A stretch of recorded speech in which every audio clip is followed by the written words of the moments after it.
Well, thank you, Mr. Chairman, and thank you to my colleague for also your great work on the subcommittee.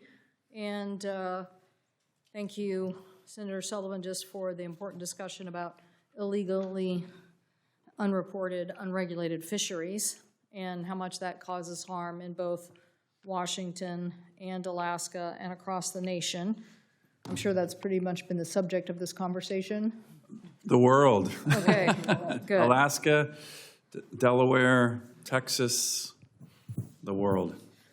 So illegal fishing counts for up to 1/3 of the world's total fishery. So about 11%, 22 billion in seafood imports were caught illegally.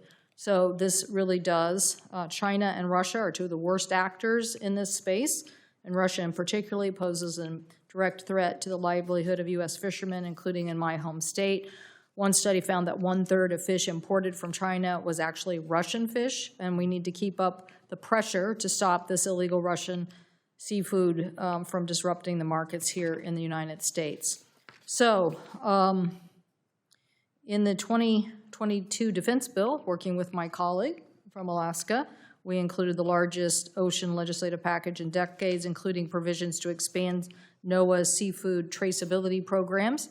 And we worked together with the NOAA Corps to expand their fleet of vessels and aircraft so that we can more and better affect stock assessments and better science, and support for fishing families to stop the illegal fishing. So the administration, though, is calling for us to be seafood dominant. That's great. They say they care about stopping illegal fishing, and yet they are gutting the core of NOAA programs and staffing.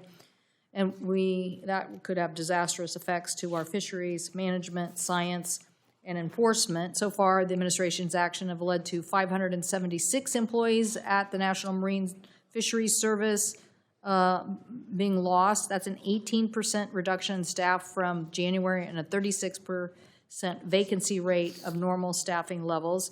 NOAA told fishery managers not to expect basic survey data that they need to manage fisheries. This is unacceptable. To make it worse, 30% of NOAA's research ships will be tied up at the docks this summer because the administration refusing.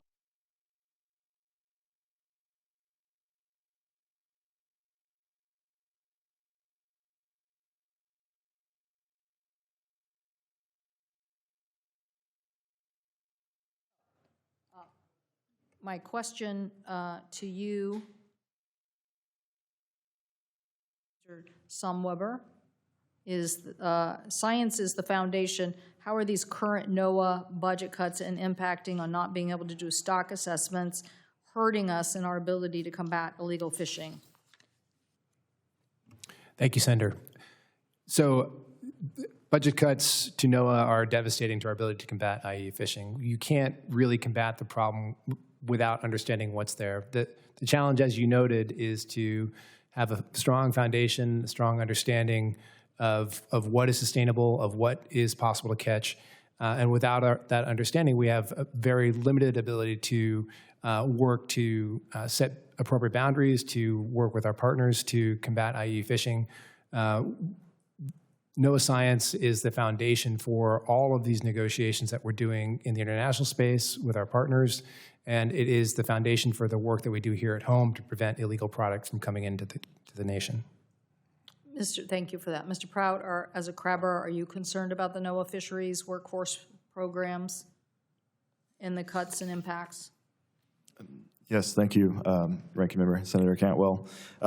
Yeah, absolutely. The NOAA surveys are an essential part of how we run our fisheries. They're essentially the backbone of our fisheries across the U.S. Without them, we don't have the data set for safe and sustainable harvest levels to be set.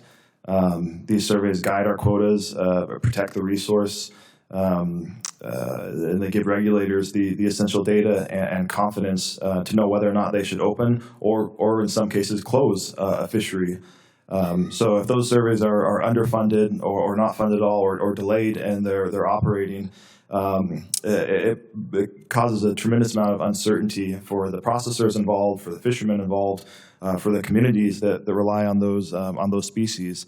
continued investments and funding of those surveys is not just good science, in my opinion. It's also required for economic stability, so you still have these fisheries in a sustainable manner for the future.